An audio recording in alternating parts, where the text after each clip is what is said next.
Welcome, fantasy football nerds. This is the Fifth Down Fantasy Football Podcast. This is my co-host, always to my right, K-Mill. and we got our special host here on speakerphone. Introduce yourself. My name's Rico. What's up? Yeah, today we're going to be talking about the 2015 season.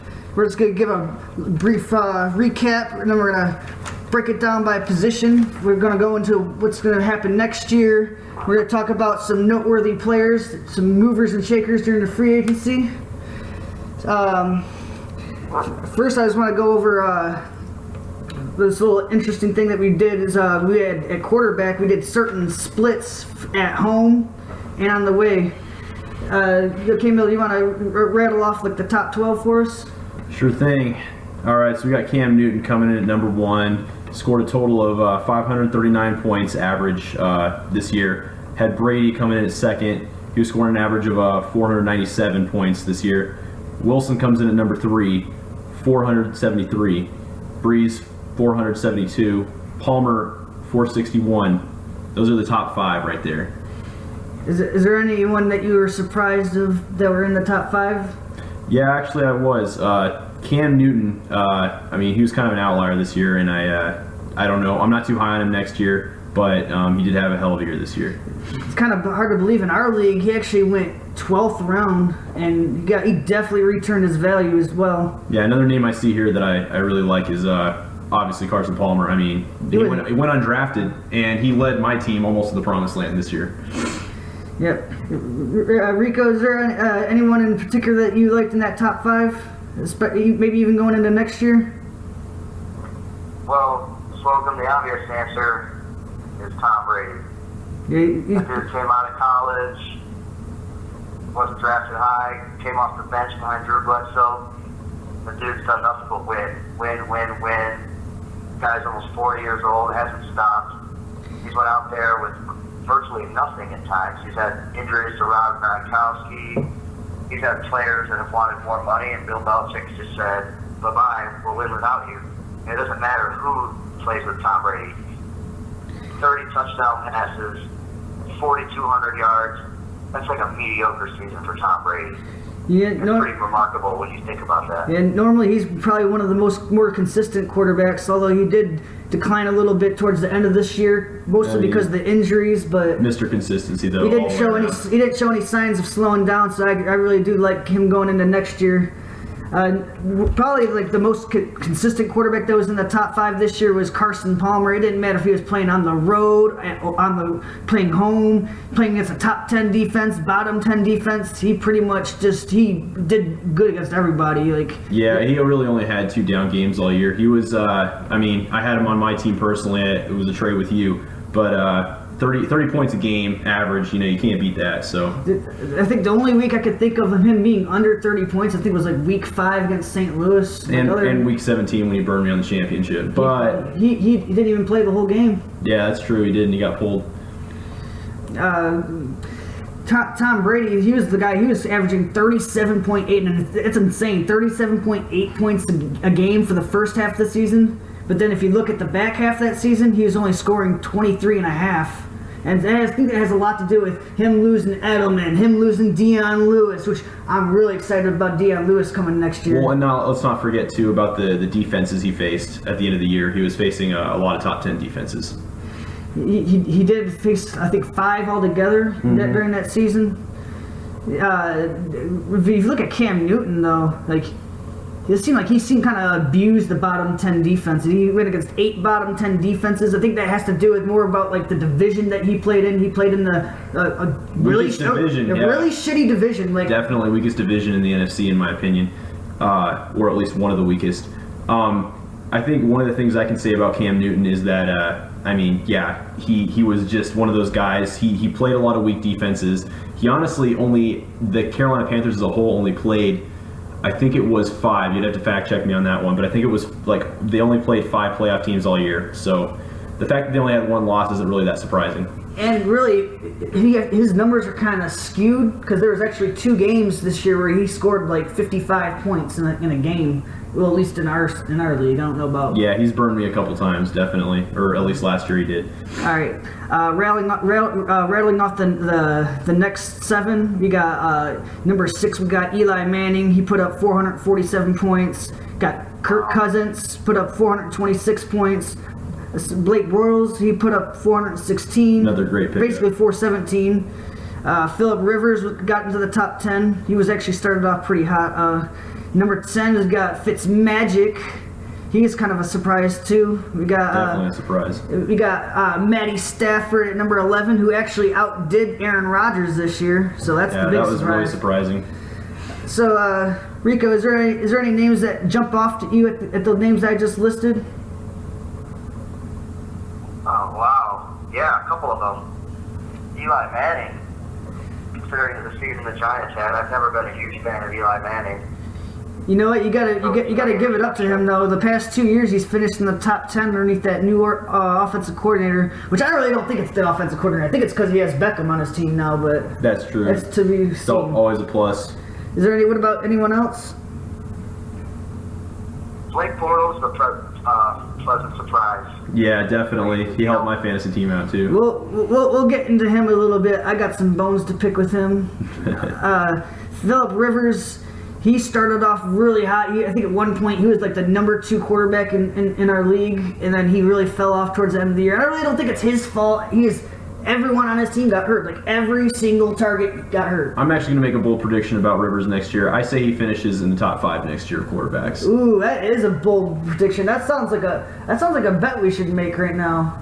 We can make that bet because you know what? Think about it. He's got Keenan Allen coming back next year. He's got Dontrell Inman coming back, and he showed a lot of promise this last year. And not to mention the pickup of Travis Benjamin. I mean, that the San Diego wide receiver core, barring any injury setbacks, I think will be a really good sell next season.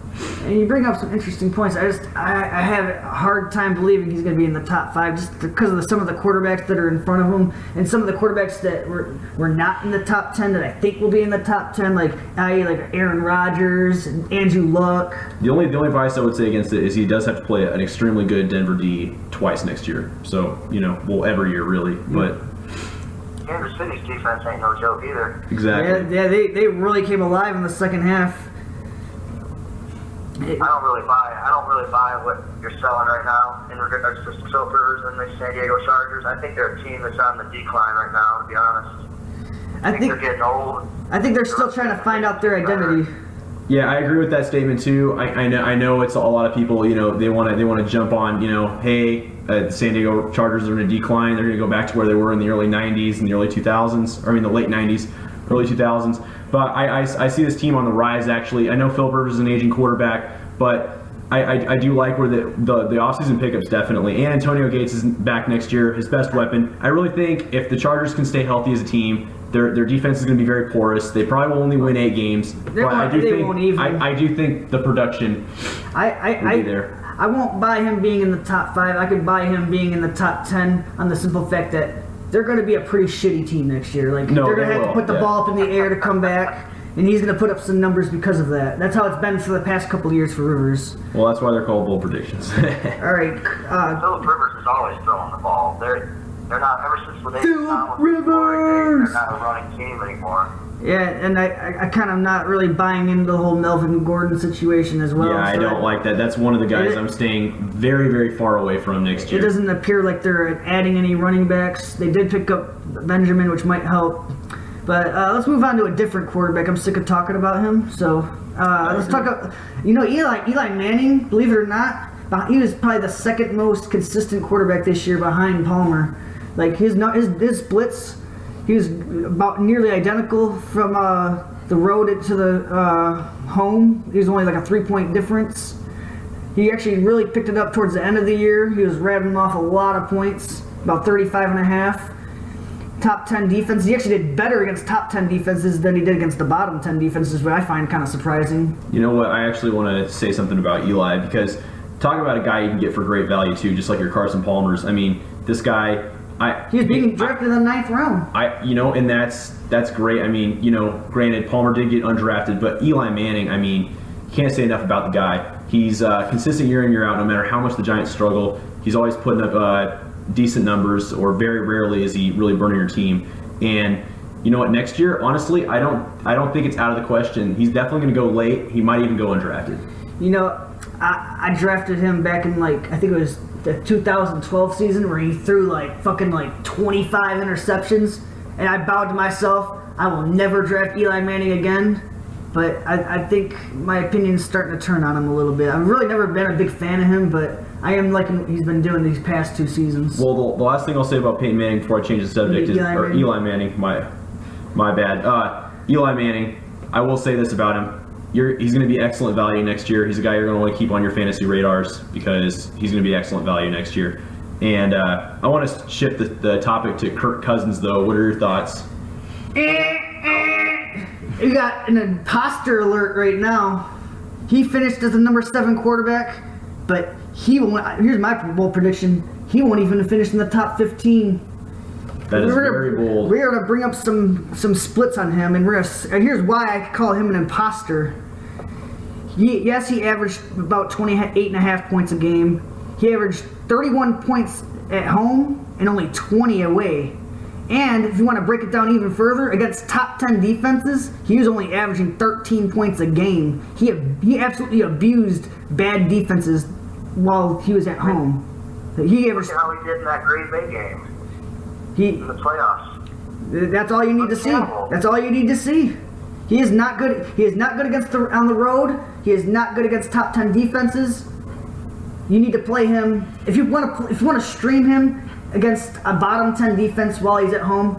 I'll buy into that. That's about it. Well, speaking of that Green Bay game you brought up, I mean, talk about there's the proof is in the pudding right there because he struggled a lot in that game, and that was actually a home game for Washington. So I mean, that was kind of proof is in the pudding for me. I think that you could get some good value for him this year if you want to stream him. But yeah, it was like Johnny said. You're not going to want to play him except for at home, or that's at least where I would feel safe playing him. I know that I was just really mean to Cousins, but I will say he did have an impressive end to his season where I think he threw 15 touchdowns for only 3 picks. But if you look at his schedule, it was piss poor. It was a piss poor schedule. Yeah, it sure was. Seems like the Jaguars. Wow. He played Philly. I think he played the Giants. Well, I mean, think about his division. The NFC East is just completely it's terrible. And then we'll get into the NFC and people's schedules in a little bit. Let's move on to Blake Bortles. And you know what? I kind of feel like he's another imposter. What do you think, Rico? I know you said you're impressed by him. I mean, his numbers look impressive, but honestly, I can't really say. He hasn't been around long enough. How many times have you seen someone come out and have one good year? Matthew Stafford comes to mind. Yeah, Matthew Stafford surprised me a lot, but before we get to him, I want to say my 2 cents on Bortles. He really salvaged my team this year. I had some quarterback trouble. As a lot of you might not know, I drafted Andrew Luck with my first overall this year, trying a different strategy this year, and it obviously got burned, huh? obviously burned me, but luckily I was able to keep my season alive with the quarterback play of the ones I picked up off the waiver wire. That's why you got to have that quick finger. That's right. All right. I mean, Nobody would have thought Andrew Luck would have been a bust before this season started. I mean, a lot of people were taking him in the first round. Exactly, and that's why I thought, the reason I've never tried that strategy before. I've never drafted quarterback in the first round, but I thought, I mean, hell, he's the consensus number 1. Maybe take a shot at it. So, but yeah, obviously it burned you. And honestly, Andrew Luck, if we're just going to go on that subject right now, I mean, he's been Mr. Consistency since he joined the league. I mean, talk about a guy who's just put up nothing but points. Yeah, I mean, on paper, Blake Bortles, he looked really good. But if you dig deeper into his numbers, he had 35 touchdowns. But what people aren't looking at is he had 18 interceptions. Additionally, he also had 31 other passes that should have been intercepted, which led the league.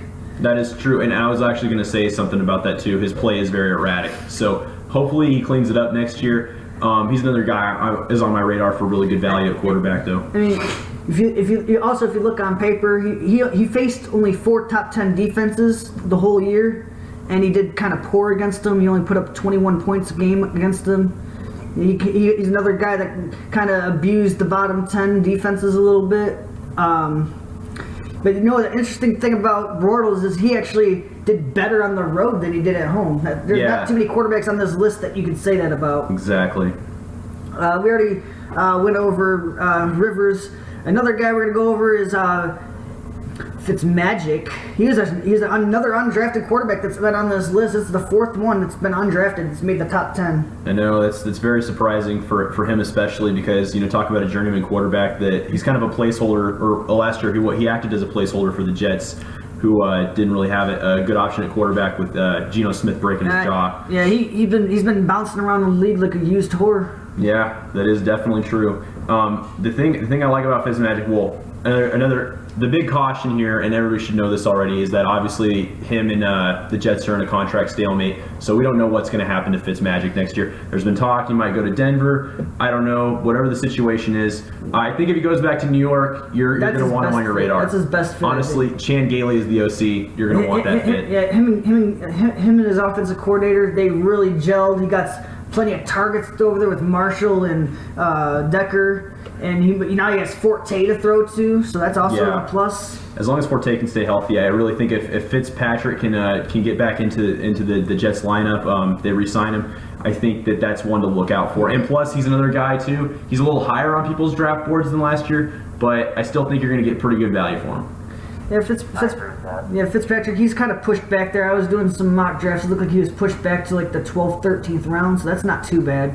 It'll be interesting to see where he goes because that's obviously going to have a lot to do with it. There's even been talk about him going to Denver, and I actually like that fit too. I don't know if he's the best fit for Kubiak's system, but hey, he's got weapons. I heard they're Go ahead, Rico. I feel like people are going to be gravitating more towards your Cam Newtons, your Tom Brady's, your Russell Wilson, your Aaron Rodgerses. Oh yeah, well those guys are. You can get guys like Blake Bortles or Matthew Stafford or. You bring up a great point. We were just talking about we could get these guys for a lot cheaper because people are going to want to draft these quarterbacks that can both run with their legs and throw. And then when those guys are off the board, people are going to start looking for, your what's his name from Houston, your DeAndre Hopkinses, your studs on the outside, your stud running back. Exactly, and that's why we're talking about value because if you want Cam Newton this upcoming year, you're going to have to draft him in the 1st or the 2nd at the latest. And honestly, he's a guy that I'm not really too high on next year. I think he's going to have a decline. But that being said, yeah, your Brady's, your Wilsons, even Drew Brees, he's a guy I'm not really too high on next year. All those guys, they're going to be guys to watch out for. I think people are a little bit down on Drew Brees going into next year, just because I feel like he got off to a slow start and it kind of burnt people a little bit, but he really picked it up towards the end of the year. He did, but and another thing, a stark contrast with Brees is right here. The rating's right here on the wall. Yeah, I mean, look at that. At home, he was averaging 39.6 points at home. And only 18 points on the road. I mean, he's a guy where if I was going to get Brees, I would get him only if you had really great value, and I really wouldn't take Brees. It's night and day. Yeah, you just don't know what you're going to get with him. All right, moving right along because we're kind of taking a lot of time on these quarterbacks here. We're just going to go over Matthew Stafford real fast. Here's a guy that was really... People were drafting him kind of early last year, like 6th, 7th round. I mean, you think he went 9th round in our draft, but he was burning people, and people were still not, dropping him. He was droppable at the beginning of the year. Yeah, oh yeah, definitely. Yeah, he was a quarterback that just really struggled at the start of the season. Didn't you trade him away? Yeah, I did actually, and I traded him for Peyton Manning, and that play, obviously, we don't need to talk about that. Don't worry, man. Peyton burnt me too. yeah, we all know about that. But my 2 cents on Matthew Stafford is a guy that really came in at the start of the year, struggled a lot, and then really picked it up at the end of the season. Mainly. All I gotta say, believe in the almighty Cooter. Yeah, Jim Bob. He was part of that. reclamation of Matthew Stafford's season, and he honestly, the Lions, it wasn't far-fetched at the end of the season. After an 0-5 start, maybe they could pick up a playoff spot, but it didn't end up happening. But Stafford's got another guy keep on your radar. I really think that next year there's going to be good things for him. Rico, what did the Lions finish? Didn't they finish like 6-2 or something like that? Yeah. Yeah, great. It's a little too late, though. And it's funny, we're going to talk about Matthew Stafford, and you look at his numbers, overall, they were pretty good. His second half of the season was excellent. 19 touchdowns, only 2 interceptions. Yeah, definitely. I saw this funny meme on Facebook, kind of fitting for Matthew Stafford, and it said something along the lines of, having Matthew Stafford as the quarterback is kind of like dating that really hot cheerleader in high school. You know, you can't really trust her, but you don't want to dump her because you probably can't do much better. That's the situation in the Lions, and I agree with that. Yeah, I do agree. I do agree with that because that was a good analogy. I mean, the Lions are already too heavily invested in him. They're not going to let him walk, but at the same time, he does and he doesn't. He's one of those quarterbacks I think is a little bit erratic. I'm not going to say too much more on him, but yeah, next year I definitely have him going pretty late, but you're going to get good value for him, I think. You know. When he's on his game, he can be an elite quarterback. Oh yeah, absolutely. No question. He's shown it before in the past. Nope. And to be fair, the Lions actually have a really hard schedule going into this year. Matthew Stafford ended up facing 7 teams with a top 10 defense. Granted, he did very poor against those teams, but he faced 7 teams against a top 10 defense and only faced 3 teams in the bottom 10 of defenses, so that speaks volumes. Look what he did against the teams that had really bad defenses, though. 45 points a game. Yeah. One game that comes to mind is when he played the Saints. He fucked them up, man. Shredded them on national television. Shredded them. Yeah. Well, and you want to talk about a guy he faced on I think it was Thursday Night Football last year. I remember watching this game. Oh, against the Eagles? No, well that too, but I was mainly referring to the Green Bay game because that was a game too. I wanted to actually flip this into the subject of Aaron Rodgers, but Matthew Stafford in that game, he was tearing it up in the first half, and then of course we all know what happened. It was the Hail Mary at the end of the game that won it for the Packers. But speaking of the Packers, you got a guy, Aaron Rodgers, like, real surprise here. You got guys like Kirk Cousins, Blake Bortles, Fitzpatrick in the top 10, but then you got Aaron Rodgers at number 12. I mean, you got to think, people are he's the second quarterback coming off the board. He's getting drafted like late second round, early third round, and honestly, you feel like you got burnt. Like you feel like you kind of busted. I'm not gonna say he busted, but you kind of feel disappointed about him too. Yeah, especially from where he was going. He was barely at quarterback 1. Yeah, exactly. Yeah, he was. This year was. And actually, I was going to ask both of you guys, what do you think that was? I attribute it to more of. I think there was a lot of issues with the play calling with McCarthy. That's been an issue for a few years now. Yeah, and it was. I think I attribute a lot of it to also to Devontae Adams, mainly because he burnt my fantasy team, and also because he was a guy that was getting averaging about 20 targets. Well, not every game, but I know there were some games where he was getting targeted 20 times, and he was only catching the ball. Like, when you get that kind of volume, you should have a career day, and he was having terrible days. I think Devontae Adams. I think he had a game where he caught like 12 passes for like 70 yards. Like, that's pretty fucking bad. That's a terrible average. Yeah, he's a piece of shit. They should cut him.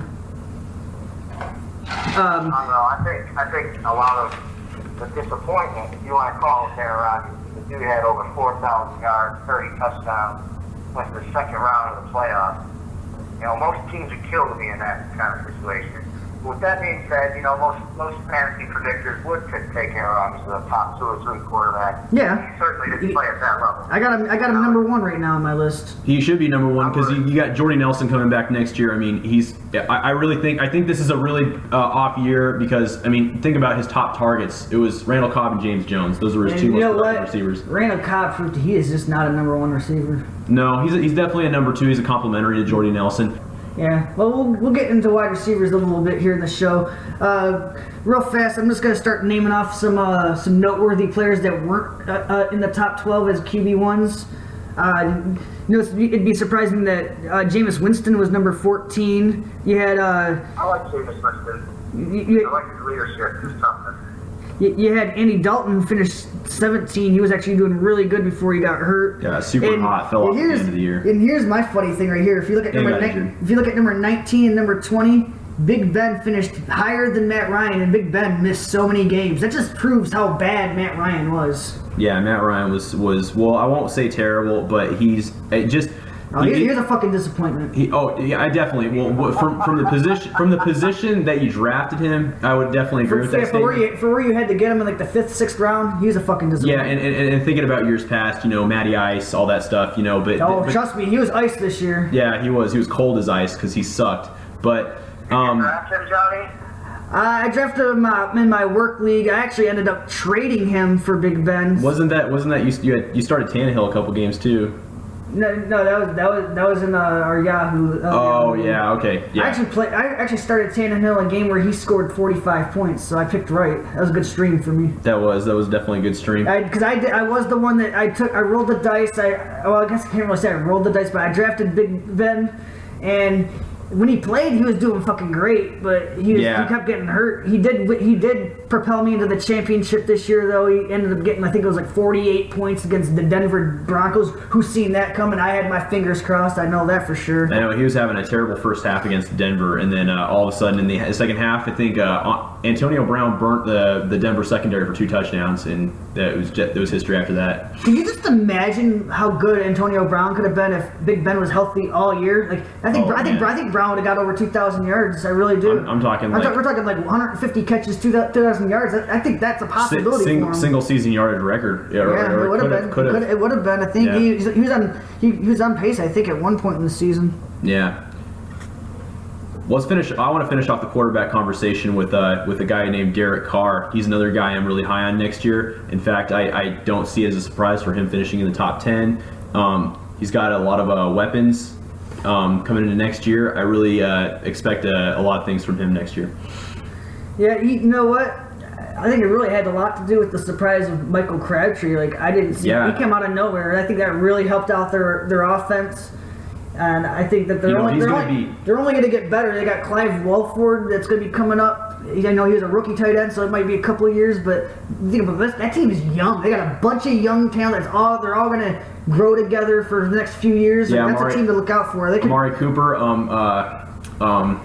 Andre Holmes just got re-signed to a 1-year deal. I mean, I see a lot of potential with this Raiders offense, and it actually scares me being a Denver fan that this Raiders team is actually not going to be in the gutter next year, the AFC West. In fact, I don't even think it would be a surprise to see them finishing second in their division next year. Them and the Chiefs. I still think Denver and their elite defense is going to take the division. They're going to be in the mix, yeah. Yeah, I really think it's going to be a 3-team slugfest, like we were saying about the Chargers. I won't dwell too much on this. That's turned into a pretty good division out of nowhere, too. Yeah, it has. I think the Chargers are going to finish in the basement.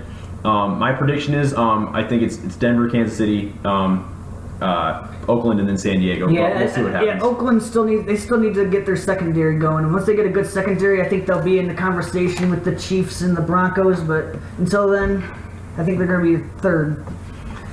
All right, we're going to talk about one more quarterback because I know Rico kind of said he liked him. And then we'll wrap up the quarterback talk for right now. Rico, you said that you like Winston. Can you give us some reasons why? Why do I like Jameis Winston? Yeah, yeah. I mean, I don't like him from a fantasy standpoint, because for the Tampa Bay Buccaneers, they're never going to score you a lot of points. Yeah, they're kind of a running team. They're just not going to do it. Yeah. You never know what you're going to get. He could come out, he could throw for 1 touchdown, run for 1 touchdown, and throw 2 interceptions. I mean, you don't know what you're going to get. But as a quarterback, I love the guy. He's tough. He calls out. He holds his teammates accountable. He's showing great leadership. There's a team that has exceeded the expectations that I think most people had for the Tampa Bay Buccaneers. You know, go ahead. I think that connection of Mike Evans on the outside and Jameis Winston, Doug Martin, it's coming back. He had a good season last year. I feel like they've got a couple building blocks in place. Maybe if they can build a nice offensive line up front and strength up that defense, they could be a decent team. But, that's a lot of gifts. Yeah. To answer the question, I feel like they still need I think they need another outside receiver because V-Jax is getting old. They got ASJ coming up as tight end. He keeps getting hurt though, so who knows if he can stay healthy. I mean, honestly, if he can stay healthy next year, he's a guy I'm really high on. But you guys want to jump into running backs? All right, we're gonna actually take a quick break. We'll be right back in a second. Mr. Boyfriend trying to help me up and down the field over afternoon. My legs are kind of bleeding. I'm not really in the mood for this. Ow! Jesus Christ! My father warned me about people like you, Jared. And there's another notch on your belt. No, it's not like that. What are you talking about? It's not like that. Really? Then what's it like, Jeremy? Ow! Ow! No! Wait. It's just that I'm feeling very strongly that we're only starting to express ourselves in a physical, sexual, specifically way. Okay? Wait! And I'd like to play some catch-up on finding out who's inside here. Does anyone... That's why I always stay away from the redheads, man. They're the crazy ones. Yeah. You ever been with a redhead before, Rico? No. Good, don't change.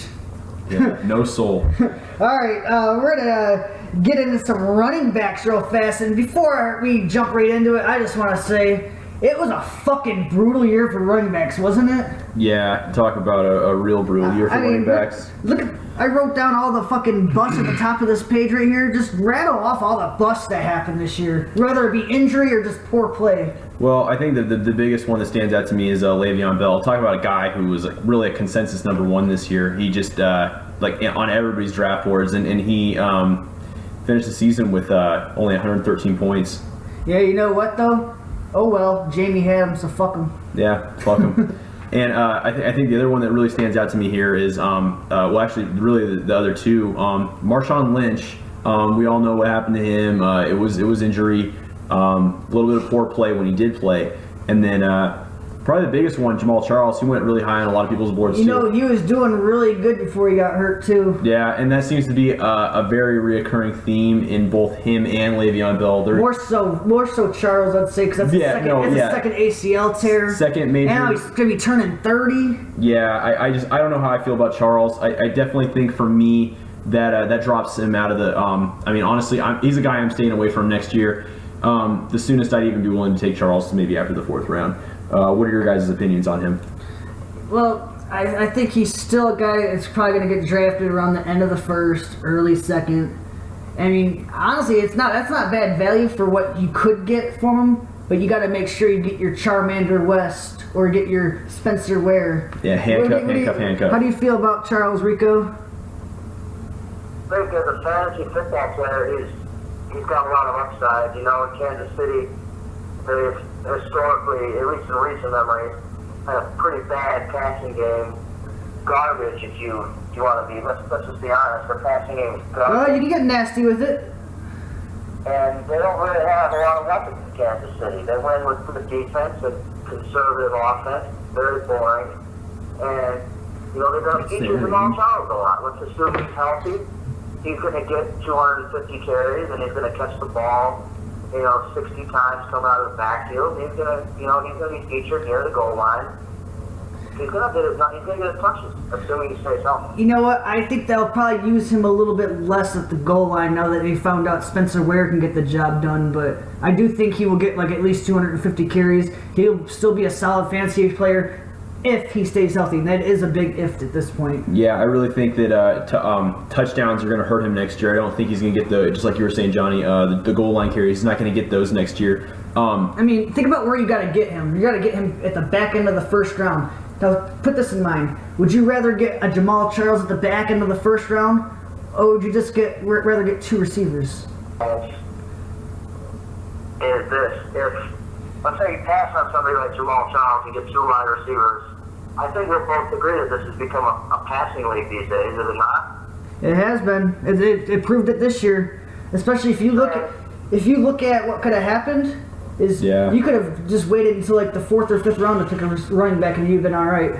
Amen to that. What I'm trying to say, if you don't get a top tier running back, I feel like the drop off is going to be significant. If you can't get somebody like Adrian Peterson or Jamal Charles or maybe Devontae Freeman or someone like that, they all get taken. Let's say they get taken in the first 2 rounds. You decide to draft receivers and top quarter. Let's say you decide to draft Cam Newton. and then like an Antonio Brown, you know, and then you go to your third or fourth round draft a running back, then you're settling for someone like, I don't know, Jonathan Stewart or C.J. Anderson. Yeah, actually, while we're on that subject, We'll get to him in a minute. That's a tremendous drop off from your top tier running backs.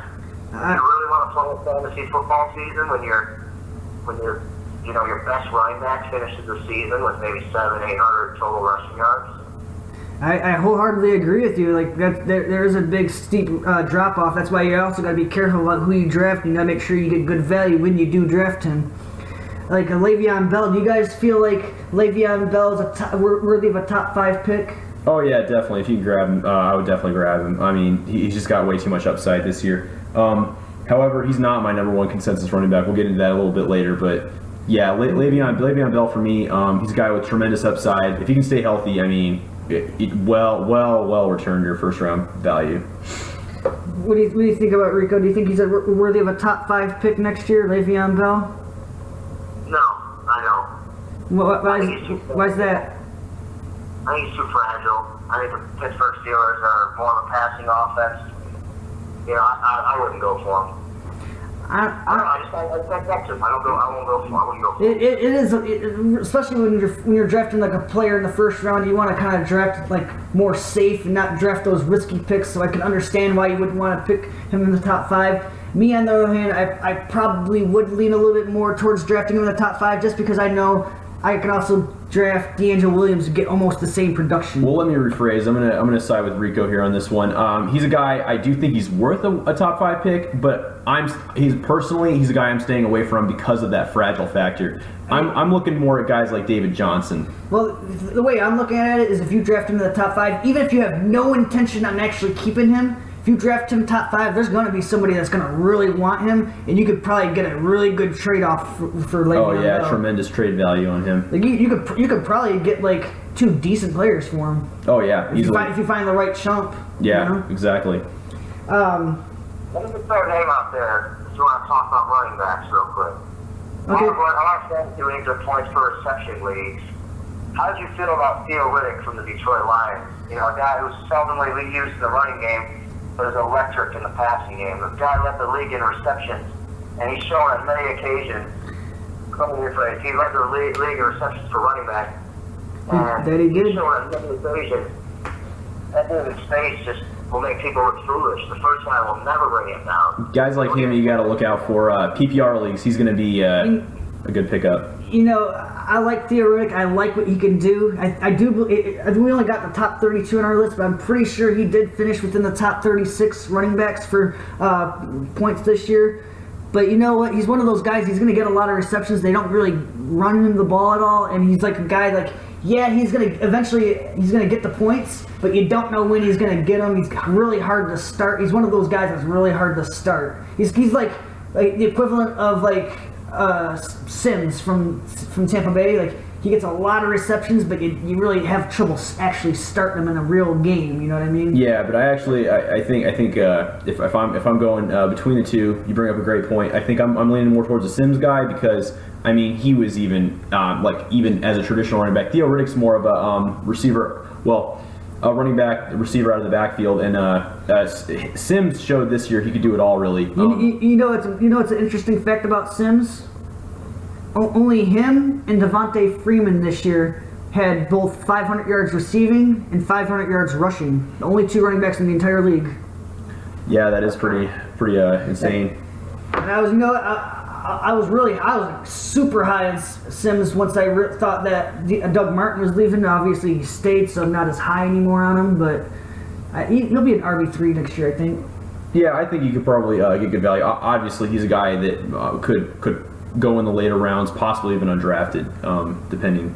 All right, we're gonna start rattling into some of our RB1s. And before we get into the topic, guys, please go to www.thefifthdown.com. They have dashes in between each word. We have an article out. It's called RB1 Trends. It talks about the running backs and how they're going into a downward spin, but is it really as bad as you think it is? Well, read the article and find out. our top. We're gonna go into our top 12 here. We got number 1 finishing off. At least in our league, I know in a lot of leagues it was Freeman that finished number 1. In our league, it was Peterson because of our point system. Then we had Freeman at number 2, Doug Martin at number 3. Todd Gurley finished number 4 despite not playing a full season. Lamar Miller finished an uninspiring number 5, and I'll get into that in a minute. D'Angelo Williams was a surprise, finishing at number 6 in place of Le'Veon Bell. Number 8 was Chris Ivory. Number 9 was Matt Forte, which surprised even got that considering he got hurt. Frank Gore, he was in the top 10 just for the fact that he didn't get hurt. He played all the games. McFadden got number 11 behind that awesome O-line that Denver or Dallas has. Number 12 was David Johnson. My boy. Yeah, he was a great addition later on the season, and that rattles off our top running backs for the year. Is there any names that jump out at you guys? Well, I want to take this one because I feel really passionately about this. Honestly, and a lot of people would tell me crazy, but in my opinion, David Johnson finished number 12. Think about that. He finished number 12, but he played like half the games. Yeah, well, he played all the games, but he only started. He only started half the games. Yeah, exactly. And he's a guy that showed at the start of the season. Bruce Arians didn't have the trust in him. He doesn't trust rookies, but he was a guy that showed he could do it all. He can kick return for touchdowns. He can punt return for touchdowns. Hell, he's making touchdowns every game. Think about how good he could have been if Bruce Arians wasn't a fucking prick. Yeah, exactly. But David Johnson, he's honestly. Whoa. Bruce Arians is a Coach of the Year candidate.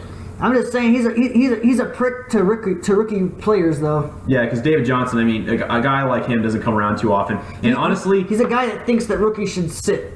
That's just his philosophy, I guess. I think when I think of the guys that I'm looking at, if I'm going to take a running back in the first round, I'm looking at my Petersons, I'm looking at my Todd Gurleys, and I'm looking at my Le'Veon Bells. All right, I want to play a game with both of you guys. You ready, Rico? Oh yeah. All right, I'm going to name off a name, and I want you to tell me if he's worthy of being drafted in the first round. Okay? So the yes or no question? This is for both of you guys. Alright. All right, the first name I'm going to name off is Lamar Miller. Lamar Miller.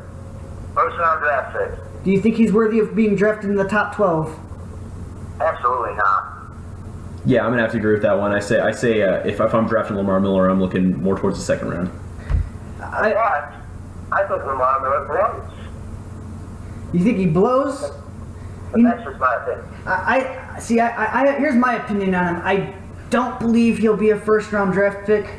I don't really necessarily say he blows because there's some plays that he looks really electric and really awesome, but then there's some other plays where it's like, dude, what the fuck are you doing? You just ran through the wrong hole. If you would have just cut the other way, you'd have got 20 more yards. Yeah, he's a guy that went under. I think it all comes down to volume because even with interim coach Dan Campbell for the Dolphins, he was really underutilized. So I feel like he was criminally underused. I think this year if Brock Osweiler and the Houston Texans can find a way to use him, I feel like he has a solid season. I think that this year you're going to get really good value for Lamar Miller because I don't think you're going to have to draft him in the first round. You might get him late second round, maybe even early third round. If you can get him there, you're getting a running back. He could possibly finish. I mean, I do think he's going to finish in the top 5, but I think he could possibly finish as the top overall running back.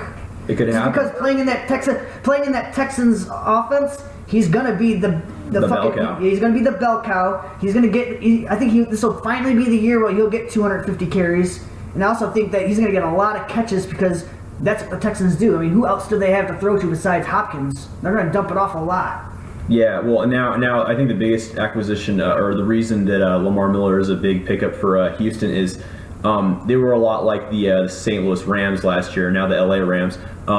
They became one-dimensional at the end of the year. It was like teams could just load the lineup, and because they knew that Gurley was going to tote the rock. You know, I mean, that was their only play. Because the quarterback play for St. Louis last year was terrible. Lamar Miller, he's a guy that adds to that because DeAndre Hopkins was getting double teamed at the end of the year, And he started to choke down a little bit. Right, too. exactly. His production dropped off a little bit. Now you got Lamar Miller back there, and now he's going to see significant playing time, and he's going to be the Arian Foster of sorts in that Texans offense. You know, it's interesting. I'm not meaning to cut you off or anything, but you know what's interesting about Lamar Miller? He has a very similar build to Arian Foster. He's like, 5'10", 220 pounds, but he's a lot faster. He's electric speed. I think he runs like a 4.4 40. So he's really fast and big. So that's one thing he has going for him. Last year he built on like 15 pounds of muscle because he wanted to get the ball more. And Miami, they're dumb fucks, and they didn't give him the ball, and that's probably why they lost. They can't. I don't know why they trusted Tannehill, but they did. I think we can all three agree. If you can grab Lamar Miller in the top of the third round, I think you should. Yeah. All right, next guy. You guys, I mean, I'm not gonna ask questions I want to ask because it's obvious. But do you think Todd Gurley is worthy of being a top overall pick in the draft, number 1 overall? It's been happening in a couple of mock drafts I've been in. Yeah, it happened like 2 or 3 times. I can see why it would happen. I can see why it would happen, but I honestly, there's a lot to love about Todd Gurley, but I'll keep this short. I think we don't know what the quarterback situation is going to be next year, so I would say personally for me, no. No, I agree. I don't really, you call me crazy, you call me earlier, but I don't really think there's that much special about Todd Gurley. His speed doesn't impress me, his tackle breaking doesn't impress me. He runs, a lot of his runs, he has great blocking, he just stiff-arms a guy, stiff-arms a BB in the open field. I sort of highlight things with Todd Gurley.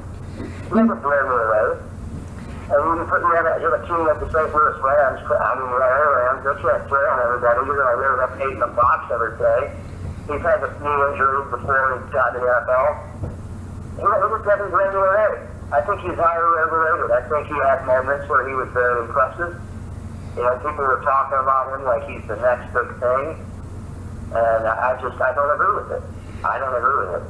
You know, I mean, I could see scenarios where he would go number 1, but I personally wouldn't do it. I mean, honestly, I have a couple of guys that I like better than him, even at his own position, and it has nothing to do with him. I do think he's a good talent. I can't stand the offense he plays for. Exactly. I mean, let's face it, Chase Keenum and Nick Foles, they ain't scaring shit. They're pussies. They can't push the ball down the field. They're gonna stack the box up against them. I mean. Do I still think he's worthy of being a top 5? Yeah, I do. Absolutely, top 5, but number 1 overall I think is a little high for him. I mean, it's just like you said. Like I said, we're not going to dwell on this too much, but yeah, the offense he's in is just one-dimensional. All right, do you guys, Rico, do you think David Johnson is worthy of a first-round pick? Absolutely, no question. I don't know. I would be scared to take a running back in the first round, considering how much it's a passing league. Does it have anything to do with all the injuries that happened?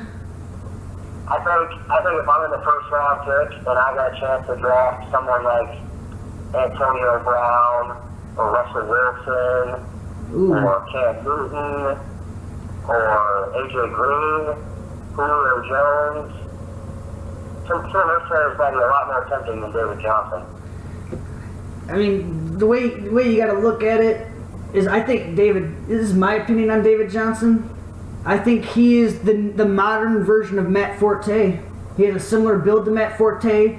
He's good. He can catch the ball out of the backfield. I think he'll get close to 70 catches this year, which that's like wide receiver 2 territory. And he's gonna, although his running the ball wasn't really impressive, I think he averaged like 3.8 yards a carry or some stupid shit like that. But he's gonna get a lot of volume in that offense, especially if they don't bring Chris Johnson back. Which I don't. He's a big physical dude who's good. You know, you can give him the ball 25 times a game. He's not going to fumble it. You know, he's capable. His body can withstand a 300 carry season. So if you're Arizona Cardinals and you're beating somebody, why not just keep handing the ball off to David Johnson and milk that clock? You know, he can take it. He's a big, tough dude. I think that he has all of the characteristics that you're looking for and a running back that you're taking in the first round. Like, you gotta think about it. If you're taking a running back in the first round, basically what you're saying is, I don't think this guy's gonna get hurt. I think he's gonna get a lot of volume. He's probably gonna be the guy that gets at least 75% of the carries. and he's probably in a good offense. Well, and that's the last thing I'm going to say about David Johnson, why I'm so high on him personally. It shows with what I've been saying. But I think the biggest thing that stands out to me is David Johnson now. He's a guy that is just, in my opinion, he's a durable back. And he can take a beating all season. And Rico brings up a good point. He can withstand 300 carries a season. I think that he's that guy. He's that bell cow back there. He's going to be Carson Palmer's rock. Like, if they can't get anything done, I think he's going to be the fail-safe. I think David Johnson, no question, in my opinion, is worth a top 5. All right, now I want to play another game with you guys. This is called This or That. You ready for This or That, Rico? Yeah. All right. Yes. My This or That is, would you rather have a David Johnson or Lamar Miller? Absolutely. I took David Johnson over Lamar Miller. I would have to agree. Yeah, I think it's all aboard. We're all consensus that we want David Johnson over him. All right, so would you want David Johnson or Todd Gurley? Yeah, I'll go into it too. I think no question on my opinion. Well, there's a little bit of question because there's a lot to love about Todd Gurley, but I think that the biggest thing to take away from this is, like I was saying, the durability of David Johnson. He's my guy. I'm really high on him next year. I think the only guy I'm even considering drafting over him as far as running back goes is Le'Veon Bell. So I'd say no question, David Johnson. All right, I'm gonna take a logical approach to this. All right, you got David Johnson, you got Todd Gurley. Which offense do you like better? St. Louis or Arizona? You like Arizona. Who catches the ball more, David Johnson or Todd Gurley? It's David Johnson. They're both going to get a lot of carries, and I can see Todd Gurley maybe getting more rushing yards than him, but I think David Johnson's going to blow him away with reception. It doesn't seem like Todd Gurley catches the ball very much out of the backfield. I think he had like 20 catches this year. Yeah, you talk about him. So that's why I'd have to go with David Johnson over Gurley. Agreed. Would you guys pick David? Gurley likes to throw rushing touchdowns. Yeah, I agree. Well, although David Johnson's really good on the goal line. Yeah, definitely a great goal line back. That's another thing to love about him. Would you guys rather have David Johnson or Devontae Freeman? Oh, I'm gonna go with that again. Like you guys all know, I'm really high on David Johnson, but yeah, I'm staying away from Devonta Freeman next year. I feel like he had an outlier year. I think he's a great receiver out of the backfield, but I really just have to go with David Johnson here. I think he does the best of both worlds here. He's bigger than Devonta Freeman. I think he gets the job done. What do you think, Rico? Devontae Freeman or David Johnson? I agree. We'll go with David Johnson, I think. Yeah. Devontae Freeman's a little bit more flashy, a little bit more electric, a little bit more explosive, but he's had a lot of injuries, and he's just not as big of a guy. I don't touch him. I'm not gonna advocate someone that's had a lot of injuries. I don't think he's tough physically. I think he gets injured a lot. I have to agree. I would take David Johnson over Freeman, but it's kind of close because people got to realize Devontae Freeman had, I think, like 72 catches last year. That's a lot for a running back. But I do think that the Atlanta Falcons, I feel like they drafted Tevin Coleman for a reason. I don't think they're fully behind Devontae Freeman being the starter. And I think that it's gonna, think about it. Coleman was the starter until he got hurt. That is true, and I think we're gonna stop there on the whole Atlanta Falcons thing because you're starting to talk a little crazy here. But we'll get back into it. I want to bring one up too because this is a big one. This is a guy that people I think are, I don't know if they're looking down on him, but maybe so. But would you rather have Adrian Peterson or would you rather have David Johnson? Well, I think a lot of people are doubting Adrian Peterson due to his age, but he really didn't show any signs of slowing down last year. Like, he was really strong. He had a 1,500-yard season. The touchdowns were there. I kind of regret trading him, but it happened. Oh well, I still won the league, whatever. I think he'll be very good. I'd probably still take Adrian Peterson over David Johnson, although it's very, very close. It's very close. I couldn't argue someone taking David Johnson over AP at this point. Yeah, I would have to agree on that one. I think as high as I am on David Johnson, I still think if I'm sitting there with like the number 3 pick or whatever it may be, and they're both still on the board, I feel like I would take an AP. He's just got too much trade value. Think about it this way: Adrian Peterson has never let you down unless he beats the shit out of his child or tears his ACL. Very true. What do you think about that, Rico?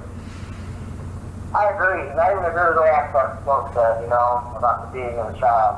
That is the thing. Adrian Peterson has missed time before. So, something to watch out for. But if he's in there, I'm going to go with AP. You know what the problem is I have like with both of them, and that's not a major problem, but neither one of them really have a true handcuff. Yeah, that is true. I mean, it's a steep drop off from Adrian Peterson, and same with David Johnson. I mean, you got Ellington in the fold, but other than that, you're really, and I don't trust Ellington as far as like throwing. How do you guys feel about Matt Forte going to the Jets? Couldn't care less. You couldn't care less. Personally, I don't like it. Not anything to knock Forte, because I really don't think his age is a factor, because he looked like he was doing fine until he got hurt. But what I don't like is Chris Powell has proved he can catch the ball out of the backfield. Wow, pal. Yes, I'm sorry. That's what I meant. And they also signed Kerry Robinson, who's also a bigger back that can work the goal line. So, I feel like might have a little rotation going there that I'm not a big fan of, especially, granted, you're not going to have to draft Forte early. You can probably get him like the 4th round, but... Yeah, that's a backfield I'm definitely staying away from. The New York Jets. I think it's too many men in that backfield. Too many guys want to be the star. So I'm staying away from that backfield. I do like Forte as a runner. Like I said, I don't really think age is going to be a problem. But when you look at him, I just think that backfield's one I'm going to want to stay away from.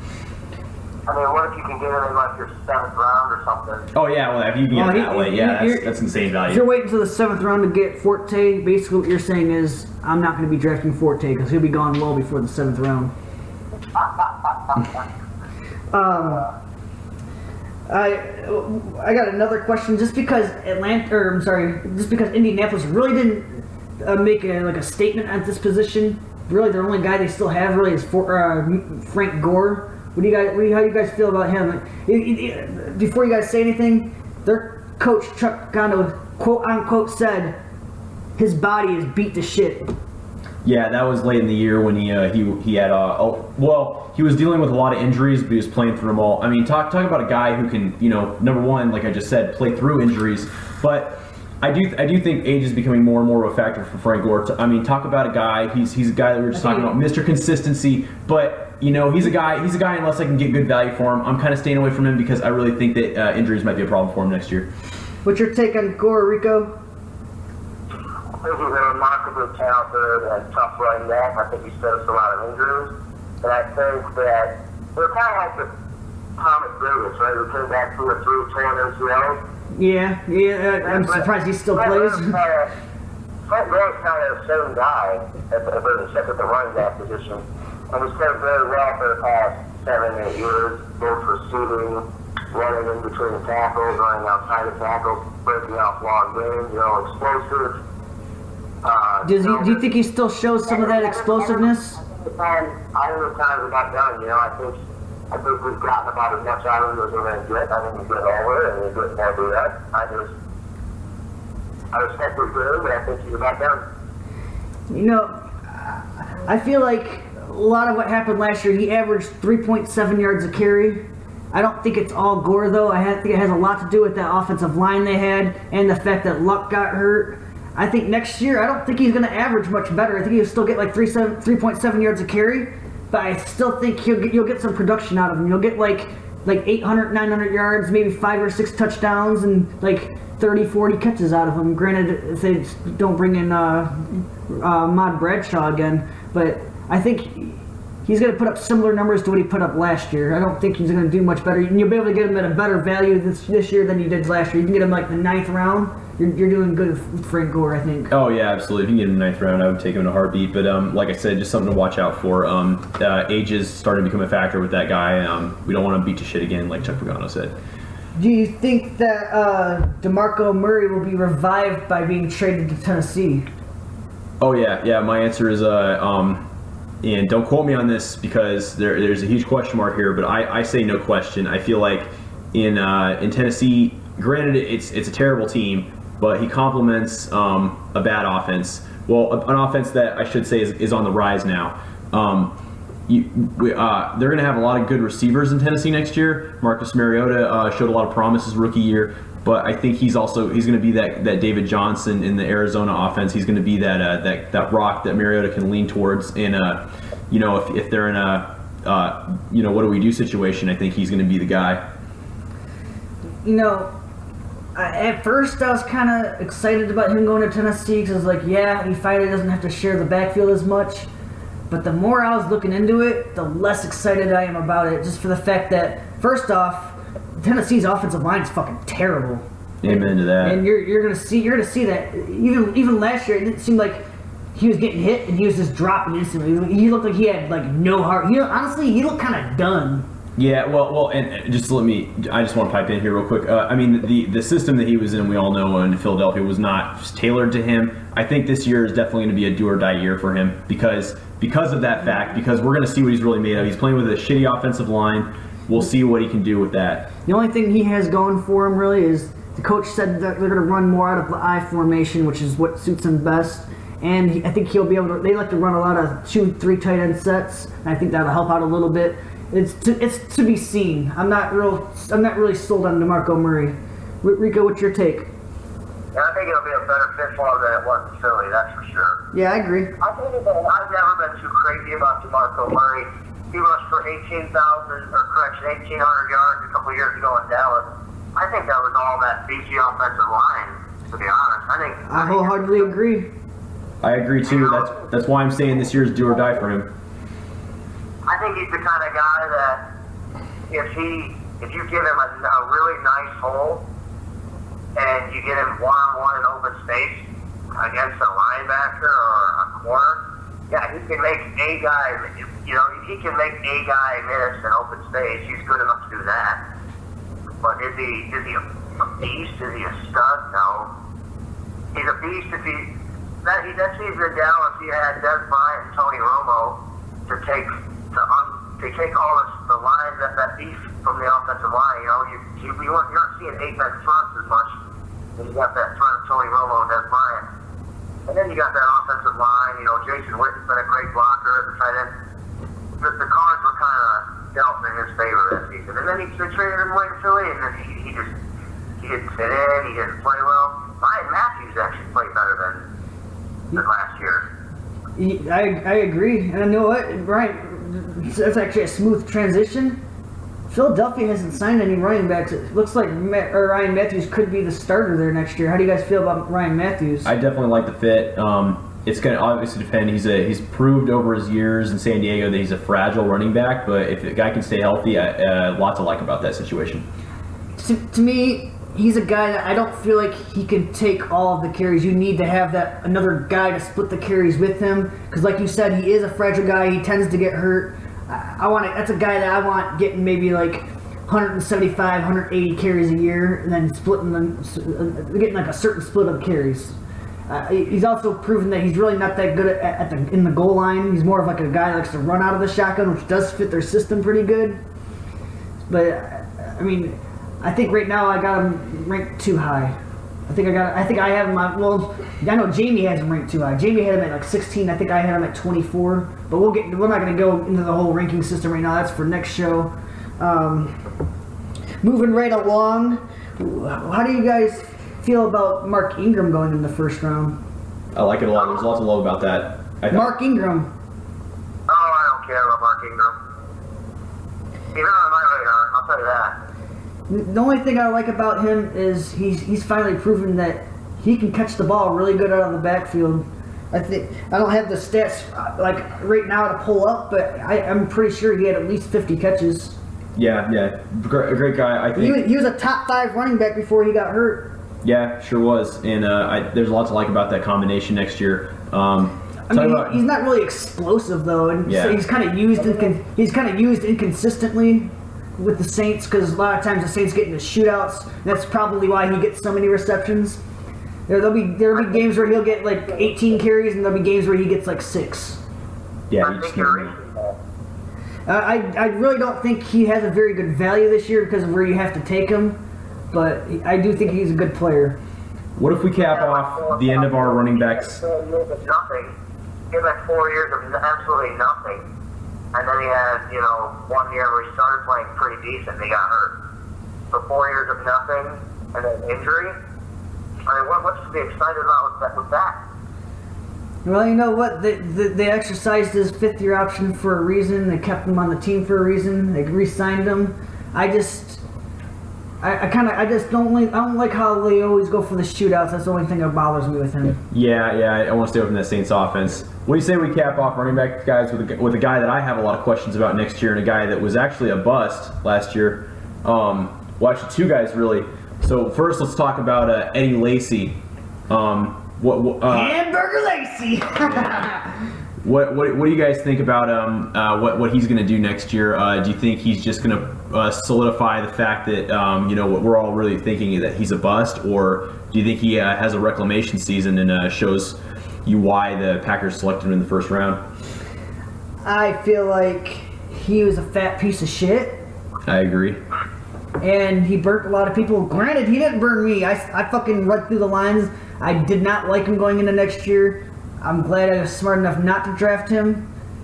Although I do hear reports that he's been doing the P90X and been losing some weight. I'll believe it when I fucking see it. Yeah, same thing. You're enough to call him a fat piece of shit? He's a fat piece of shit. Yeah, guy I'm staying away from. I think he was recorded at being at like 260 pounds at one point in the season. He's a guy. Well, I will say this about Eddie Lacy. Talk about that run against Arizona. Oh yeah, that was and It seemed like he lost a little bit of that this year, though. He looked like he lost like a lot of his explosiveness, a lot of his shiftiness. Well, referring back to that run in Arizona, I mean, you look at a guy that was his longest run of the season, and if you were watching that on live TV like I was, the first thing I said, I was sitting with my wife watching that game, and I said, Eddie Lacy looks slow. And I was saying it all year that he looked fat, and I'm the same way as Johnny. I'll believe it when I see it. However, I will say this as a caveat on Eddie Lacy. He's a guy that, with the public's perception of him in a lot of these leagues, you're going to be able to get him at, I think, extremely good value if he does show up next year. That's it. He's a guy I'm staying away from, but you could get good value for him. The mock drafts I've been doing, he's still been going way too high for my liking. He's been going in the mid-second round, and I think that's fucking ridiculous. Yeah, I wouldn't take him in the second. People are stupid as fuck for taking him in the mid-second round. Yeah, if you honestly, if you take him in the top 2, you are an idiot. If you get, say if you can get him a little bit later, maybe in like the 4th round, I think you can get some good value, especially because let's face it, he might get the majority of the carries, but. Yeah, if you get him in the 4th round, I think that's good value for him. I mean, traditionally he's a guy that gets 1,000 yards and 10 touchdowns. Yeah. There was really healthy back, and he seriously had lost, 15, 20 pounds, regained a little bit of that quickness. Their offense is back to what we're used to seeing. I would take him ahead of a lot of the guys we talked about. I would take him ahead of David Johnson. I would take him. Wow, that is a bold statement. That is a bold statement. That is the boldest statement I think I've heard. That you must be really high on Lacy. I mean, granted, I know I'm high on Rivers, but I think he can get 1,200 yards. I think he can. If he plays the full season, well, no question. You're right. He definitely can. I think for me, he just raises a lot of questions next year. And with a valuable draft pick in your possession, I really don't feel like you should waste it on a guy like Lacy, especially in the 1st or 2nd round.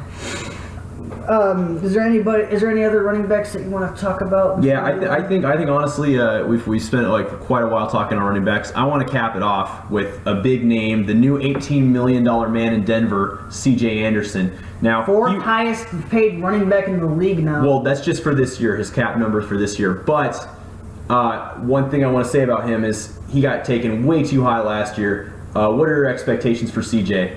next year? I think people were crazy for taking him in the 1st round last year. It does appear like he's starting to go a little bit later now. It looks like he's going like mid 4th, early 5th, which I think if you get him there, that's excellent value because I think that he's going to have a great bounce back season. I think he will be. I think It all depends on who is Denver's quarterback going to be. Is it going to be Sanchez? If it's going to be Sanchez, I feel like they're going to run the ball a little bit more. But I don't know if he's the guy. I don't know if he's the guy that you're going to want to give the ball to 20, 25 times a game. But I do feel like if you give him like 12 carries and like 5 receptions, I think that's pretty good value in the 4th or 5th round. Well, just real quick before I go into C.J. Anderson, I just want to talk about Denver's offensive line situation. It looks like they're really trying to shore up that situation because they're trying to restructure Ryan Clady's deal. It sounds like honestly he might be a cap casualty and get cut. They also are bringing in Russell Okung for a visit. And they're gonna have to run the ball. They got Mark Sanchez. Like they're gonna need to run the ball. Like I want him only throwing the ball like 20 times a game. Yeah, I feel like Denver's offensive line can definitely have a rebound season next year. It's going to depend a lot, like you said, the quarterback play. But I think C.J. Anderson, he's finally going to go into that role. He's not sharing the backfield with Hillman next year. He's going to be that guy. I feel like it's a really we're going to see what he's really made of next year. I feel like there's a lot to like about it. They should bring back Tim Tebow. No, we don't want to relive that nightmare. I bring in Mark Sanchez. I do think that they're going to bring in another guy. Maybe they draft Paxton Lynch out of Memphis, like late 1st round. Lots to like about that pickup. All right, we're going to take... Johnny Football. What do you think should happen to Johnny Football? He's going to end up doing a lot of coke and going back to jail. I agree with that. All right, we're going to take a quick break here, and then we're going to jump into receivers after this. What's yours used for? Rolling a fat. No, not for allergic man. Don't waste your time on girls with hats. They tend to be very proper. Rolling a fatty. All right. So next we're going to do is the wide receivers. We're going to rattle off our top 10 real fast from last year. K-Mill, you want to take us on that one? Yeah, sure thing. We're a little crunched on time, so we're going to keep this as short as we can. So obviously number 1, we had Antonio Brown, had one hell of a season last year. Another guy right behind him, Julio Jones. He's another guy that's really high on my board this year. Both had 136 catches. Yeah, and then not far behind, Odell Beckham. Another great season, except for when he was a little prima donna against Josh Norman. We all remember what happened there. Brandon Marshall, a bit of a surprise for me at least, finishing at number 4 overall last year. Then we have DeAndre Hopkins, Allen Robinson, AJ Green, and Doug Baldwin rounding off that top 10. Any surprises you see there, Johnny? Well, you know what? Before we get started, I just want to say, sorry guys if you couldn't hear Rico too well. He was on a speakerphone. He was a little bit choppy. He had to go, unfortunately. It's past midnight where he's at. So, but anyways, yeah, there was a couple of surprises. I mean, secretly in my books, I had Brandon Marshall as a top 10 receiver, but I had no idea he was going to get 1,500 yards and like 12 touchdowns. Like that was insane. Like it seemed like every time they got to the fucking red zone, Fitzmagic was either looking for Brandon Marshall or Eric Decker, and they were phenomenal. Like they were a really good red zone team. So that one kind of stuck out to me. Another one that was kind of on my radar, but I was a little nervous about drafting him because of the team he played for, was Allen Robinson. Oh yeah, talk about a big surprise there. We'll get into him in a little bit because I do have tiny little bits of bones to pick with him. And Doug Baldwin, I think, is more of a flyer. I think he just really exploded in the second half of the year. He's a guy that his touchdown rate is not sustainable. I don't think he'll be in our top 10 next year. I agree with that statement. But what about you? Is there any surprises for you? Yeah, I think the biggest one, like I said, we'll go into Allen Robinson a little bit here, but Allen Robinson, big one. I was not high on him at the start of the year. Luckily, I got him in a trade later in the year, and man, he really paid dividends. But talk about guys, we were just talking about Doug Baldwin and that touchdown rate not being sustainable. I think Allen Robinson is another guy that you're going to have to watch out for. That the rates that he's at as far as receptions and touchdowns is just not sustainable. I mean, Allen Robinson had 14 touchdowns. I think like 4 of them were 40 yards or greater. Like that's not something that happens every year. Also, I think next year they just signed Chris Ivory, who we forgot to talk about, but they signed Chris Ivory, who I think is going to be used more in the red zone. So maybe they'll get more than 5 rushing touchdowns. And you almost have to think they're going to get more than 5 rushing touchdowns this year. Yeah, I agree with that. Chris Ivory. Yeah. I mean, like that's why I do have a regression. That's another reason why I don't like Bortles as much this year.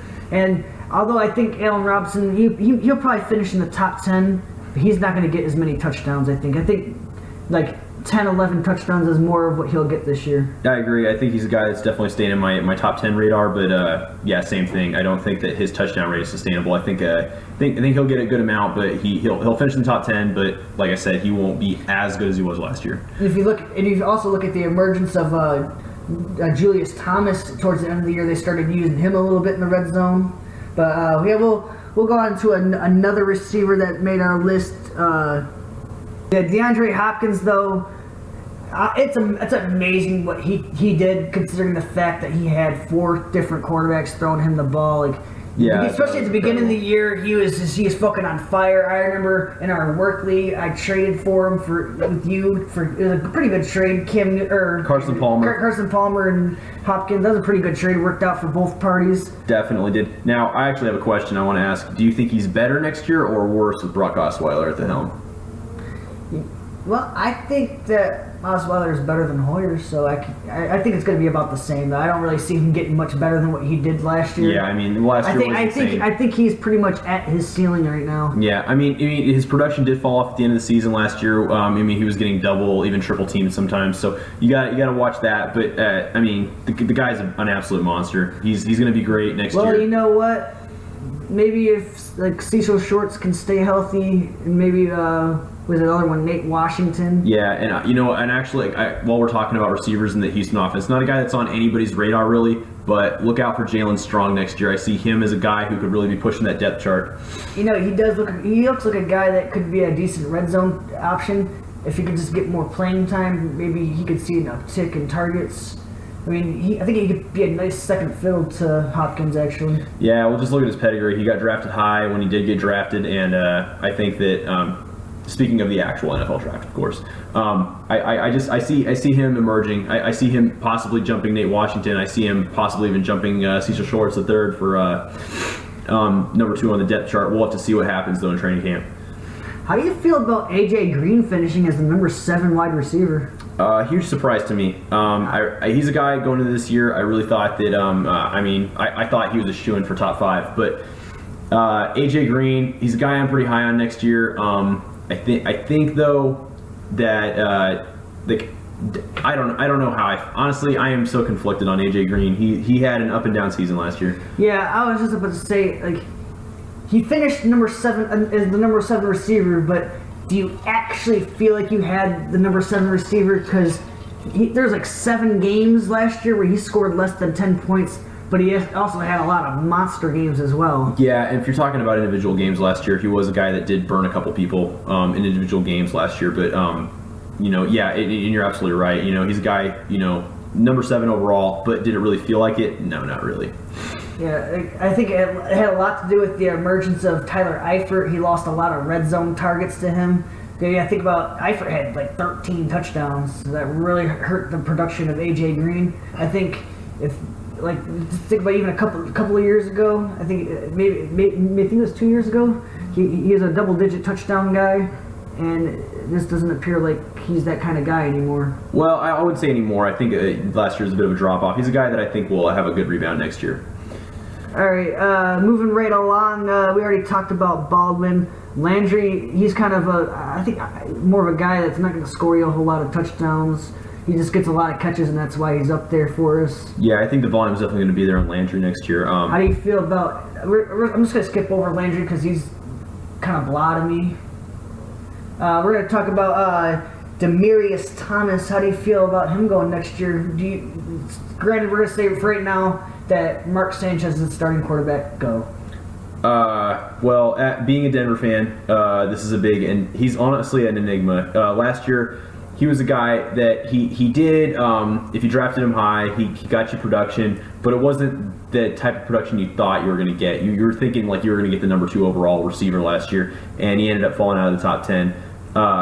Or actually, no, wait, did he finish in the top 10? I'm pretty sure he was top 10. Yeah. I think he was number 10. Yeah, he was exactly number 10. So, I mean, not bad, but at the same time, at the start of the season, I was thinking he's going to be the number 2 overall, like receiver at the end of the year. But I traded for him because I thought he was going to do great things, which he didn't really do bad for me. He just didn't score enough touchdowns. He still had 100 catches. Yeah, and that was one of the things last year. I mean, obviously the decline of Peyton Manning. When Brock Osweiler did play, I did notice he was catching more touchdowns, especially that one against the Bears.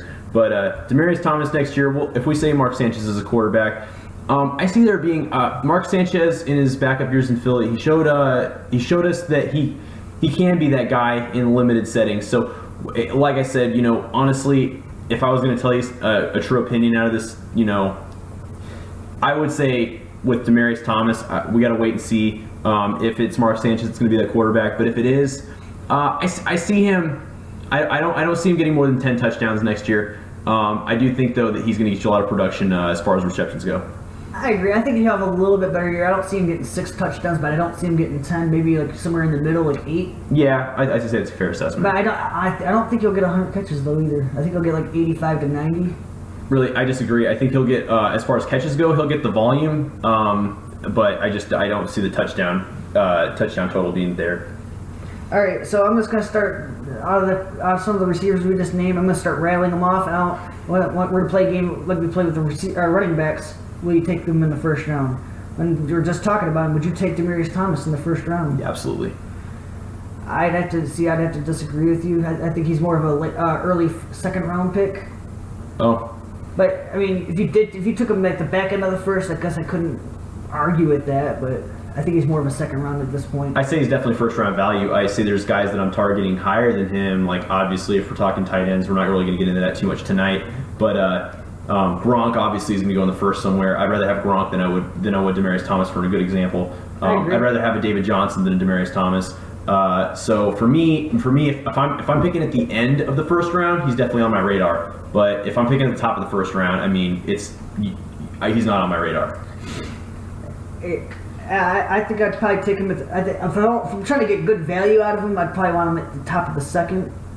And if I don't get him at the top of the second, maybe if he starts gelling with whoever the quarterback is, I could see me trading for him. Yeah. Possibly, but at that point, you probably the price would be way too high for him. You'd be giving up way too much. But yeah, I don't see him falling completely out of the first round. I see a late first rounder for him though. Do you see AJ Green as a first round pick? He's a guy I'm really conflicted about. I say for me, he's kind of the guy. I'm a little higher on Demaryius Thomas than I am. I was just about to ask you Demaryius Thomas or AJ, but you already answered. Yeah. I think AJ Green for me is a top of the second kind of guy for me. Then, I think that Allen Robinson is a first round pick, but would you rather have Allen Robinson or DeAndre Hopkins? There's a lot to like about both. But you know what? I think I'm a little bit higher on Allen Robinson, and the only reason being is because Brock Osweiler, as of this point, is kind of an enigma. We don't really know what we're going to get about him, and it's like you said, who's in the better offense? I like Blake Bortles. Granted, he was an enigma himself last year. We don't really know what we're going to get from him either. I don't know. I like Blake Bortles a little bit more than I like Brock Osweiler as of right now. I mean, I feel like Hopkins is going to get a lot more volume than him. Like, he's going to see a lot more targets. He's going to get more catches. But at the same token, DeAndre Hopkins is going to see double coverage, and Allen Robinson can't really do that because you have Julius Thomas, you have Allen Hurns, and I think that Allen Robinson will probably get more touchdowns than him, but not as many yards or receptions. Well, maybe he might get as many yards, but he won't get as many receptions. Yeah, I don't know. I feel like the Lamar Miller pickup, I think, definitely affects DeAndre Hopkins' draft stock, just because, not really his draft stock, but his production next year, just because that he's a guy that can do it all for you. He can run it like a normal running back, or he can receive out of the backfield. So lots to like about that combination. We'll see what happens, but as of right now, I'm a little higher on Allen Robinson. I have to agree with that. How do you feel about Brandon Marshall? Do you think he's a first-round pick? Me myself, I don't think he is. I mean, you really can't. He's 32 years old now. You can't argue with where he finished last year. I mean, he had a phenomenal season last year. He's a guy that I think, on my radar, he's a top of the second kind of guy for me. Yeah, I'd say he's right around that area as well. it mostly has the fact to do is like, who the fuck's gonna be their quarterback? Yeah, exactly. You bring up a great point. We don't know if Fitzmagic's going to be back or, and also you got to remember that another excellent receiver's in that system too, and that's Eric Decker. So we'll have to see on him. I know this guy wasn't in our top 10, but I'm only bringing him up because I've been seeing him starting to creep up towards like the front end of the second round, late end of the first round is Sammy Watkins. Yeah. Talk about an enigma right there, Sammy. He won me my league last year. Yeah. Oh yeah. I mean the first. And I know you could probably speak better on this. He was on your team last year, but talk about a guy who people were thinking about dropping midway through the last season, and then at the end of the season just completely blowing the fuck up. Let's just put it this way: for the first half of the season, he's basically in hibernation mode. Like, I had him on my team. I was like, you know what? I'm gonna wait a couple of weeks to play him because I want to see how good Tyrod Taylor really was. And I seen that Tyrod Taylor was decent, but that was after the fact that Watkins got hurt and kept getting hurt. So I was like, damn, I can't fucking start this guy. I want to drop him. If I drop him, I know someone's going to pick him up, and I don't want that shit. So I was like, I'll have him sit on my bench. I'll let him rot there. And then I was like, you know what? I'm kind of crunched for receivers right now because I think I had Rashard Matthews. He ended up getting hurt because he was my third receiver. And yeah, like you said, he just blew up towards the end of the year. I think though he's going way too early this year. Like I love his talent. I like the numbers he's probably gonna get, but he kind of scares me because he has injury issues and the fact that he's going just too high for me. Yeah, I think that's way too high for me too. He's definitely on my radar. But the only way I would really take a Sammy Watkins is if you can get really good value for him, and I would consider good value probably late second. I would say is in my opinion. Let's see. How do you think that these are some the recent guys that got dropped? They're older guys. We're not going to spend a lot of time on them. I just want to get your take on them. Andre Johnson, Roddy White, Marcus Colston, and do you think any of those guys are going to be picked up? Yeah, they'll probably get picked up for camp. I see a couple of those names getting cut, namely Marquise Colston. He's just lost too much speed. He looks like he's done. It looks like Roddy White was done. Yeah. The only guy I could see actually sticking onto a team is maybe Andre Johnson. Even then, he didn't really look all that great either. Yeah, all those guys really had the same thing in common. They don't look as dominant as they did. They look slow. I really don't see them catching on. If they do catch on with a team, the only thing I see with them is that they're maybe going to get very, very low wide receiver 4 value. I don't see anything higher than that. I really haven't been seeing any of those guys get drafted, so maybe we should just stop talking about them. Like, fuck them, right? Sounds good to me. All right, Marvin Jones, he got signed by the Lions. He's the biggest free agent signing for the offensive side of the ball, in my opinion. How do you feel he's going to do next year with the Lions? You said biggest free agent signing from like wide receiver perspective, like. You think so? Yeah, I agree. There's lots of like there, but that also speaks to the wide receiver class this year of free agency. It wasn't good. It was kind of lame. Yeah, I honestly, I think if you're in an offense with Matthew Stafford, a quarterback, I think you're somebody's going to be successful. Obviously, Golden Tate had a decent year last year. I think he does again this year. He's a guy I fucking hate Golden Tate. I just don't like him. I call him Golden Tate. He is the Golden Tate. Yeah, he is. But there's a lot to like about that too. He was underutilized in Cincy because you got AJ Green, you got Mohamed Sanu, and then you got all those other guys. He's a wide receiver too, definitely. I don't know though. See, I don't think he's a wide receiver too. I think he's like on that borderline of being a wide receiver 3. Here's the issue I have with the Lions. Like, he got Golden Tate that's going underneath. And what is Marvin Jones good at? Is he a possession receiver underneath? Is he a deep threat? Like, he doesn't do anything great. He's just a guy. Good at everything. He's just another guy, in my opinion. He's a guy that I see getting like 70 catches for like 900 yards and like 5 or 6 touchdowns. Well, to answer your question, though, you're like, he's not really great at anything, but he's good at a little bit of everything. He's a jack of all trades. He's not. Yeah, I would say he's really not that dynamic. So I'm done talking about him. Like, fuck him. Yeah, I agree. I mean, like I said, I see him being a wide receiver 3, not a 2. We'll leave it at this with Marvin Jones. Where do you see him going? Honestly, he's going to go really late, maybe like 13th, 14th round. Yeah, if he even gets drafted. Yeah, I agree. I'm just saying that's where I've been seeing him getting drafted lately. In the mock drafts I've been doing is like 13th, 14th round. Yeah, that sounds about right. Do you trust Des Bryant next year? Yeah, I don't really say this doubting Des Bryant at all, but you know where I'm going with this. Yeah, we're talking about the aging of Tony Romo and the injuries at quarterback for Dallas, and the talk that Dallas hasn't even been thinking about signing another quarterback, or picking one up in the draft. So we don't know where that's going to go. We're going to have to revisit this topic after the draft, see if maybe we have like a reliable signal caller coming in the draft to Dallas, maybe behind Tony Romo. But as of now, I personally, if I have to choose between a guy like AJ Green, Des Bryant, Demaryius Thomas is the lowest of the 3 on that list. I don't, and the only reason is it's not because I don't think Des Bryant is a great receiver, because he is. His production is going to hinge on Tony Romo. I wholeheartedly agree with you. I do think that he will be getting drafted like a wide receiver in the first round, but it could be risky for the fact that Tony Romo broke his collarbone not once but twice last year. He got surgery, got screws put in there, like his shoulder's all kinds of fucked up. But so his production, I think, is really gonna hold of whether or not Romo's gonna stay healthy or it's not. It's gonna depend. Would you draft Des Bryant in the first round? Yeah. So granted, you're going at the back end of the first round. Would you draft him? Yeah, I would consider it if I'm sitting there and I have a guy like Demaryius Thomas or Des Bryant. I think I'm taking Demaryius Thomas, though. Would you pick Des Bryant over Jamal Charles? I think I would. Yeah, I don't like Jamal Charles at all this year. Okay. Moving around, have you heard anything about Jordy Nelson?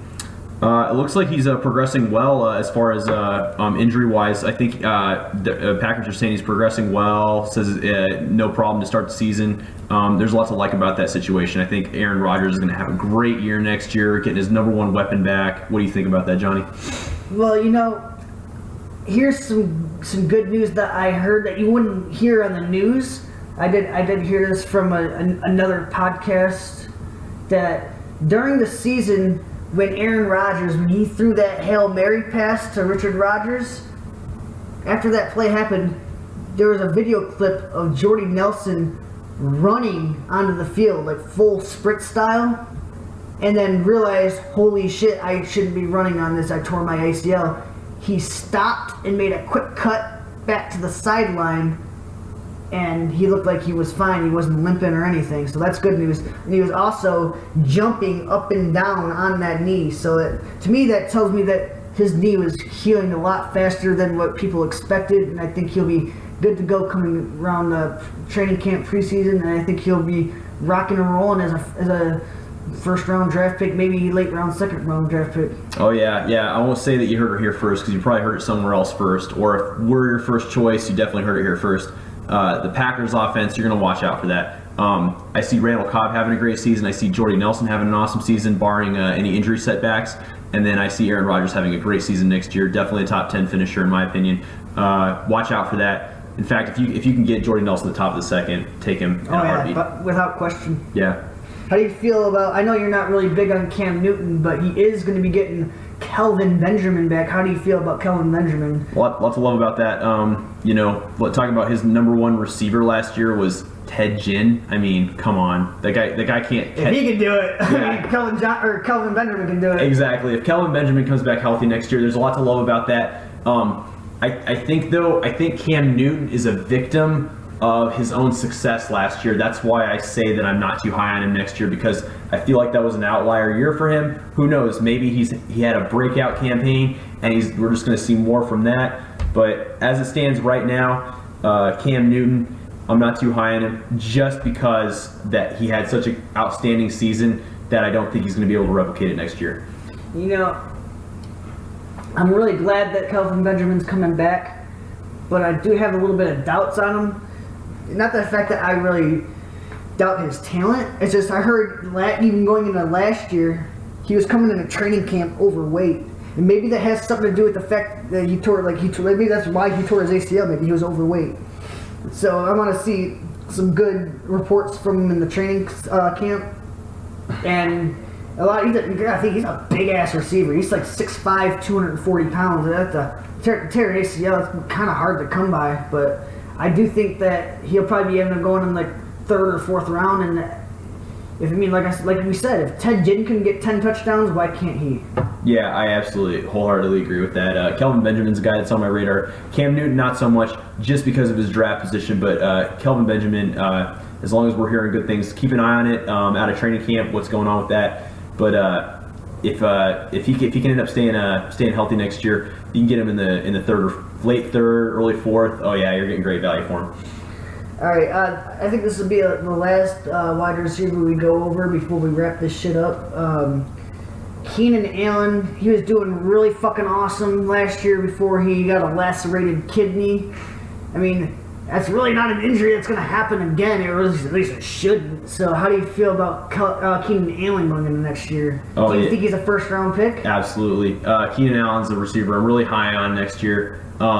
He was on pace for 1,500 yards. Yeah, he was having an excellent season last year. I pulled off a trade last year. I wasn't sold on DeAndre Hopkins at the start of the season. Traded him for Keenan Allen. They were both like nearly identical as far as stats go. Keenan Allen, man, just because of that volume, you're going to want him in that 1st round. He's a guy I'm extremely high on next year. Like I said, he's not coming off of a major injury. He's coming off of like a fluky kind of injury. I see there's a lot of things to like about Keenan Allen. How do you feel, Johnny? I feel like I want to talk about Keenan Allen as little as possible to the public, just for the fact that I want everyone to forget about him so I can draft him later. Because as of right now, he's going at the end of the 2nd, early 3rd. If you get him there, that's an absolute fucking steal. Because I think he's going to finish in the top 10. Yeah. He's going to get you 100 catches. He's going to get you like 1,300 yards. He's going to get you like 8 to 10 touchdowns. I want everyone to forget about how good he was last year. Exactly, and I think I want to end this whole subject on Keenan Allen with this question. Now, Jamal Charles, projected 1st-round pick right now, or late 1st-round pick. Would you rather have Keenan Allen or Jamal Charles?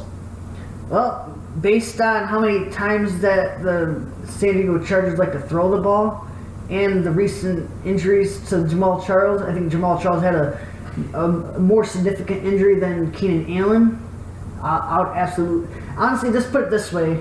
If I'm picking at the back end of the 1st round, you can almost guarantee I'm taking a receiver, because there's a lot of good receivers that are going at the back end of the 1st round, and a lot of the running backs that are going to the back end of the 1st round have a lot of question marks. So I'm obviously taking any receiver at the back end of the 1st round.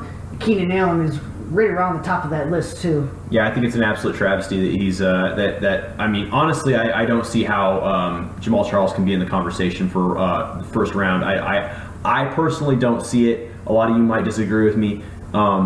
But yeah, Keenan Allen, if I can get him at the back end of the 1st, if I would honestly take him over Demaryius Thomas.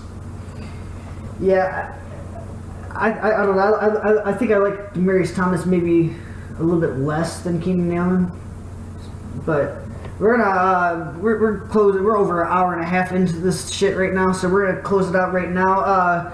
Please keep in touch with us. Next week we're going to be going into the we're going to go more in depth into the 2016 season. We're going to give our rankings, which mine and Kentucky Slop Fest, our rankings are already posted on our site, www.thefifthdown.com. It has tack marks in between each letter. I know it's fucked up, but please visit our website. Follow us on Facebook, The Fifth Down. You can find us easily. Feel free to email us at thefifthdownfantasyfootball@gmail.com. This is your host, Johnny Slokes, and Yep, K Mill signing off. My rankings will be up next week as well, so something to look forward to. I'll also have an article out about quarterback trends, quarterback ones, where you should draft them. Just really a how-to guide for next year drafting a quarterback. Also this weekend, look out for our article by Kentucky Slop Fest. He put out an article, points per touch. It's a way to look at how efficient receivers were compared to how explosive some other receivers might have been that haven't gotten the ball as much but still got a lot of points per touch. So look out for that. And we'll be back with you shortly. Thank you. Have a good night.